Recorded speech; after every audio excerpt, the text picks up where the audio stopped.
Sa nakaraan ay natapos tayo kung saan nakilala natin ang Guildmaster ng ika-10 ranggo na si So Guanghu at ang team leader ng Hunter Association Violent Crimes Team na si Yoon Dukyun.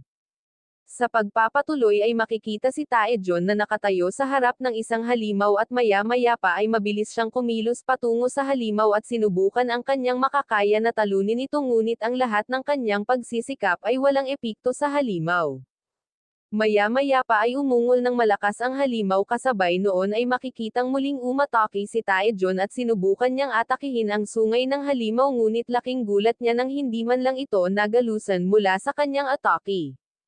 Bigla namang nagsalita ang ating bida mula sa kanyang likuran na sinasabing iwasan niya ang mga mahihirap at matitibay na party ng halimaw kapag siya ay umatake na agad naman sinunod ni Taejon ng walang pag-aalinlangan. Nasabi naman ni Pilseong kung paano natapos ang mga bagay-bagay sa ganoon. At ipinakita ang nakaraan kung saan nakikiusap si Taejon na tanggapin siya nito bilang kanyang disciple.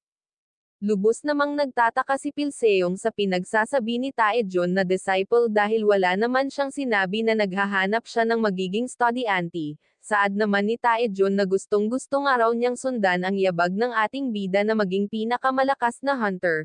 Pilit din siyang nakiusap na tanggapin siya bilang disciple ni Pilseong at turuan para maging mas malakas. Tinanong naman ni Pilseong kung bakit kailangan niya siyang tanggapin bilang disciple kung mayroon naman siyang guildmaster. Bilang tugon ay sinabi ni Taejon na masyadong naging abala kamakailan ang Guildmaster patungkol sa mga problema sa guild kaya hindi siya nito matutulungan. Dagdag pa ni Taejon na si Park Sokchon mismo ang nagsabi na ang ating bida na ang bahala sa pagtuturo sa kanya at pag-iingat. Lubos naman na windang si Pilseong nang malaman iyon. Nasabi din niya na nilaipat ni Park Sokchon sa kanya ang isang problema tulad ni Taejon.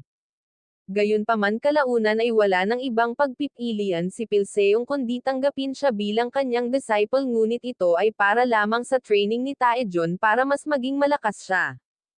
Labis namang natuwa si Taejon at agad na nagpasalamat, saad pa niya na paglilingkuran nga raw niya ang ating bida bilang kanyang master. Habang sa kasalukuyan ay patuloy ang pakikipaglaban ni Taejon sa halimaw hanggang sa nagawa niyang maitamba ito dahil sa mga instruction na sinabi ni Pilseong sa kanya. Pinuri naman ni Pilseong si Taejon dahil maraming nagbago sa kanya kung ikukumpara noong una nilang pagkikita. Nagpasalamat naman si Taejon sa papuri na kanyang natanggap. Nasabi naman ng ating bida na sa uri ng kakayahan na mayroon si Taejon sa ngayon ay madali para sa kanya ang malampasan ang susunod na promotion test at maging B-rank hunter.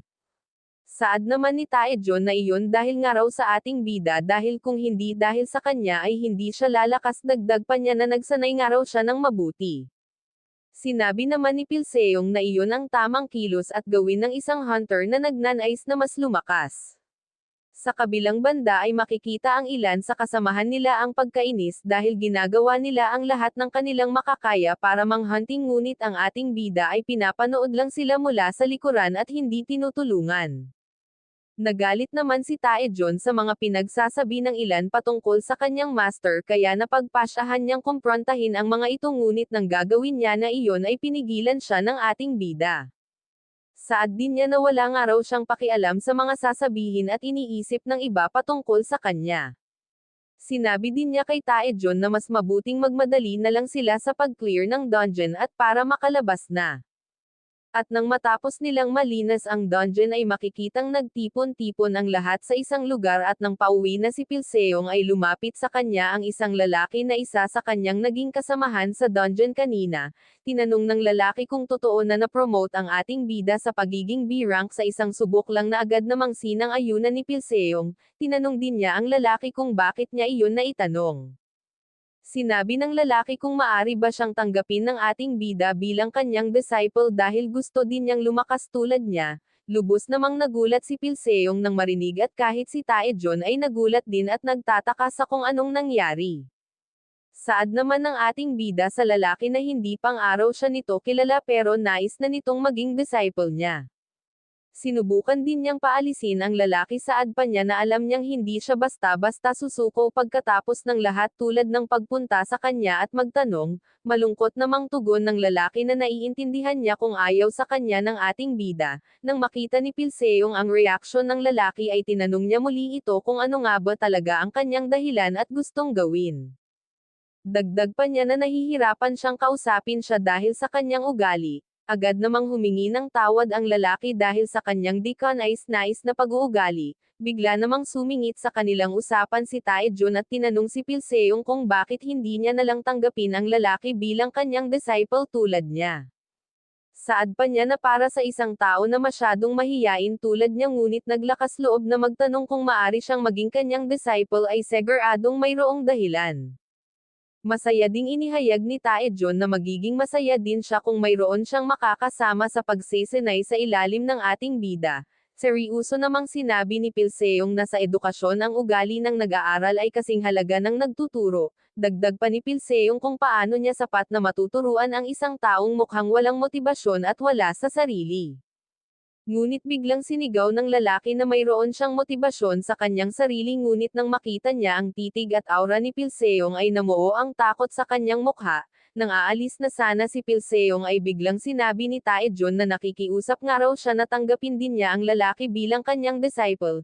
Tinanong naman ng ating bida si Pilseong kung ano ang dahilan kaya gustong-gusto niyang tulungan ang lalaking iyon. Agad namang nagbigay galang si Taejun sa kanyang master bago niya sinabi ang kanyang dahilan. Ayon sa kanya na para sa mga mahihina ay kailangan nilang mabigyan ng oportunidad. Dagdag pa niya na iyon ang paniniwala ng mga mula sa Blue Sky Guild at ang Guild Master mismo ang nagbigay diin noon. Nang makita niya na gustong-gusto ni Taejun na tanggapin din ng lalaki bilang kanyang disciple ay napangiwi na lang si Pilseong dahil mukhang wala siyang pagpipilian kaya sinabi niya sa lalaki na sumama nga raw ito sa susunod nilang pag-raid sa isa pang dungeon. Natuwa naman dito ang lalaki kaya agad siyang nagpasalamat sa ating bida saad pa niya na gagawin niya ang kanyang makakaya. Mabilis din siyang nagpakilala bilang si Lee Jonghwan. Nagpakilala din ang ating bida dagdag pa niya na gawin ng araw nila nang magkasama ang pag-raid sa dungeon.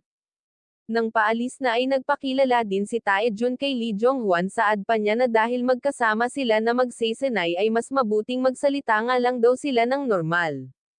Bilang tugon ay nakiusap ang lalaki sa kanya na ingatan nga raw siya nito. Sinabi naman ni Taejun na dahil siya nga raw ang unang disciple ay tawagin nga raw siya nitong senior na agad ding sinunod ng lalaki. Naisip naman ni Pilseong na ang kapal ng mukha ni Taejun na magpatawag bilang senior pareho lang naman silang mga disciple niya. Pagkalipas ng ilang araw ay tumungo na nga ang tatlo sa dungeon at habang nasa loob sila ay may pag-aalalang tinanong ni Pilseong si Lee Jonghwan kung ano ang ginagawa niya. Nagtataka naman si Lee Jonghwan kung ano ang tinutukoy ng kanyang master ngunit bigla siyang nagulat nang sumigaw ang ating bida kung ano ang ginagawa niya at kung bakit siya nakatayo lang doon na parang tanga. Kasabay noon ay makikita ang isang malaking halimaw sa harapan ni Lee Jonghwan na naghahanda ng atake ngunit hindi iyon alam ni Lee Jonghwan. At nang umatake ang halimaw sa kanya ay nagawa siyang mailigtas ng ating bida. Agad naman siyang nagpasalamat sa pagligtas sa kanya ngunit lubos na nagalit si Pilseong sa pagiging tanga niya dagdag pa ni Pilseong na maraming beses nang nangyari ang katulad na mga pangyayari ngunit tila walang natutunan si Lee Jonghwan, agad namang siyang humingi ng tawad sa kanyang nagawa ngunit pasiga na sinabi ni Pilseong na tanga nga raw siya dagdag pa niya na palagi niyang sinasabi na maging mapagmasid sa paligid bago umatake. Dagdag pa niya kung paano nga raw naging C-rank hunter ang isang tulad niyang wala sa sarili. Pinakalma naman ni Taejun ang ating bida habang si Lee Jonghwan ay malungkot na humihingi ng tawad sa kanya, dismayado namang sinabi ni Pilseong na hindi na niya alam kung ano ang gagawin sa kanya. Habang si Lee Jonghwan ay makikita ang lubos na lungkot sa kanyang mukha dahil sa nangyayari at tila nagiging pabigat lang siya sa grupo. Ngunit dito muna matatapos ang ating episode 15 at sama-sama muli nating abangan ang susunod na kapana-panabik na mangyayari sa ating bida, kaya huwag kalimutan mag-subscribe at i-click ang notification bell para lagi kayong updated sa susunod na episode.